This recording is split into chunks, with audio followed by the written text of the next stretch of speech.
Suite des lunes de sang et l'heure de notre temps. Confirmation d'éveil.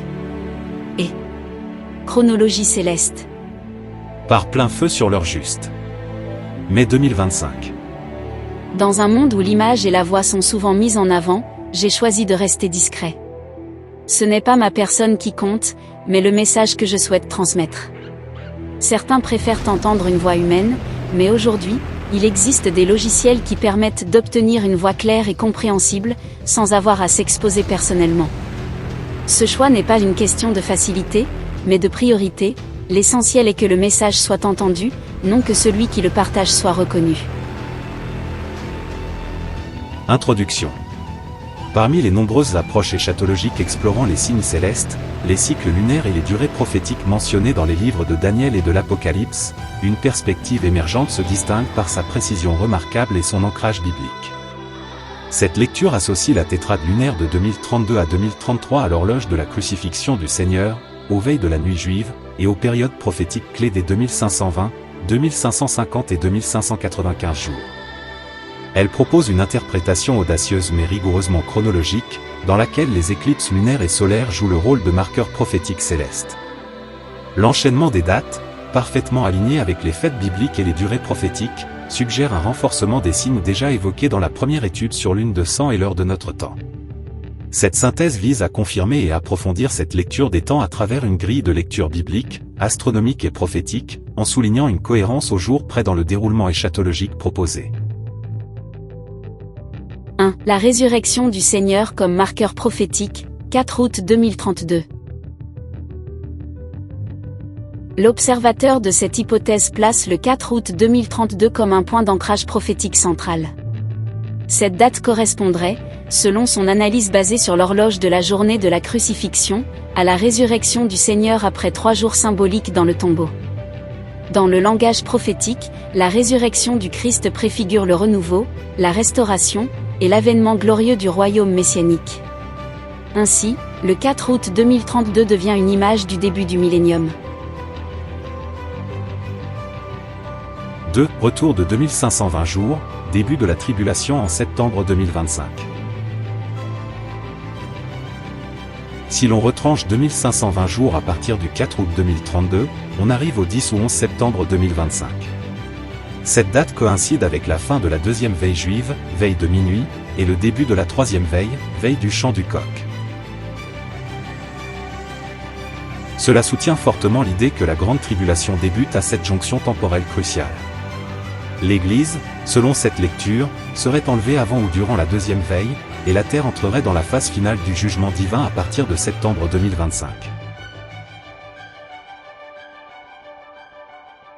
3. Les 75 jours supplémentaires de Daniel et l'éclipse du 18 octobre 2032. En ajoutant 75 jours aux 2520 jours, Daniel 12, entre 11 et 12, on arrive à la date du 18 octobre 2032, marquée par une éclipse lunaire. Ce signe céleste vient sceller la fin complète de la tribulation et marquer une transition parfaite vers le règne de Christ. Ainsi, la période du 10 septembre 2025 au 18 octobre 2032 correspond à 2595 jours exacts, en parfaite concordance avec la durée complète de la fin annoncée par Daniel. 4. La seconde Pâque et le salut des survivants, 25 avril 2032. L'observation très fine de la première éclipse lunaire de 2032, le 25 avril, montre qu'elle tombe le jour de la seconde Pâque, 14 Iyar. Bibliquement, cette fête est destinée à ceux qui n'étaient pas prêts lors de la première Pâque, nombre 9, entre 10 et 11. Elle symbolise ici le salut offert à ceux qui se tournent vers Dieu durant la tribulation. 5. L'année 2033, début du millénium et nouvelle création. L'année 2033 devient alors la première année du règne de 1000 ans, marquée par une série d'éclipses parfaitement alignées avec les fêtes bibliques majeures. 30 mars 2033, éclipse solaire 1er Nissan, début de l'année religieuse. 14 avril 2033, éclipse lunaire Pâques. 23 septembre 2033, éclipse solaire fête des trompettes Rosh Hashanah. 8 octobre 2033, éclipse lunaire Sukkot. Cette année devient donc la plus importante charnière prophétique, marquant une nouvelle création, le repos messianique, et l'accomplissement final des promesses de Dieu. Tableau de synthèse. Durée prophétique et signes célestes. 2025 à 2033.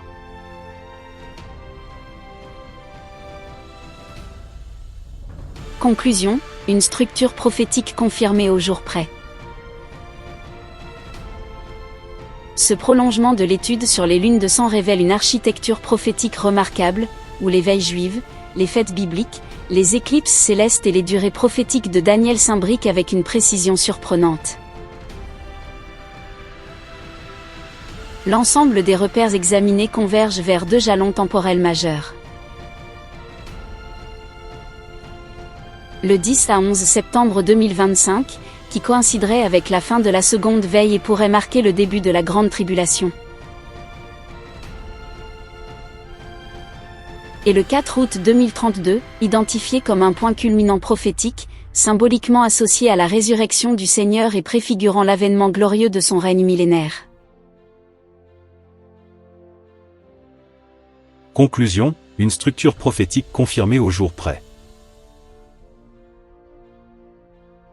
L'analyse présentée ici ne prétend pas dater l'enlèvement avec exactitude, mais elle désigne avec clarté une saison prophétique cruciale, appuyée par des témoins célestes et scripturaires convergents.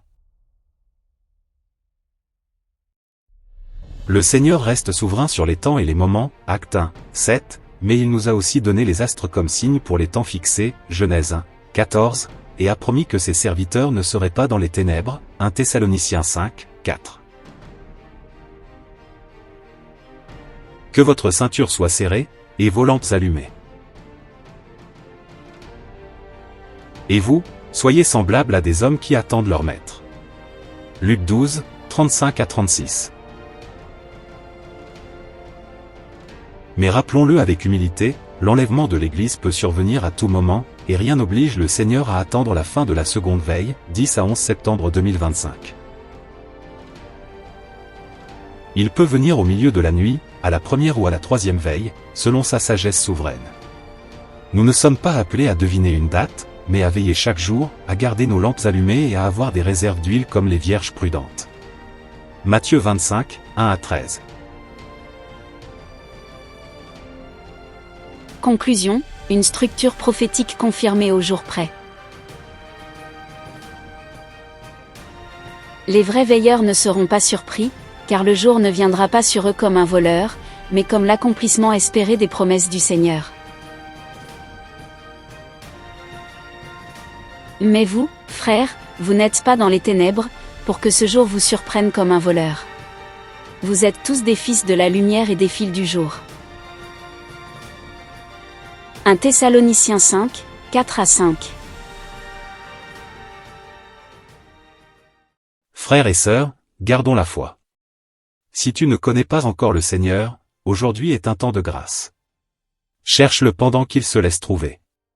Et pour nous tous, que jamais nous ne quittions les fondements solides de sa parole. Alors que tant se détournent ou s'endorment, soyons comme les vierges sages, veillant, ayant de l'huile en réserve, et connaissant celui que nous attendons. Il vient. Soyons prêts.